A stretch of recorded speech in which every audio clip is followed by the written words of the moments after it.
Pa kad sagledaš sad sve ljude koji su prošli kroz serijal, koji tebe na kraju krajeva, postoje neke teme, iako su te ličnosti sad kad bismo ih poređali jedne kraj druge, mogu biti u različitim ekstremima, što ekstrovertnosti, što introvertnosti, što inteligencije.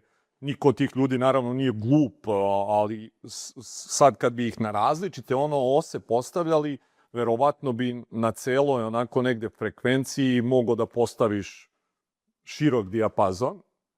Sad provlače se svakako neke zajedničke teme, zajednički put neki, koji smo manje više svi negde prolazili.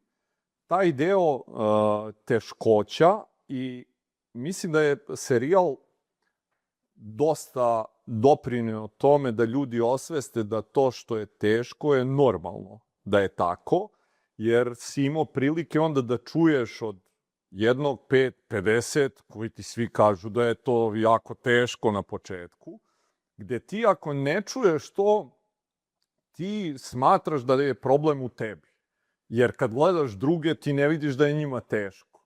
Ti vidiš sad nekoga kome posao ide, sve je super, i na jednom, i na drugom, i na 5. i na 10. mestu, a tebi je teško i ti kontaš da imaš neki problem. Ti imaš sigurno problem neznanja i svačega nečega, ali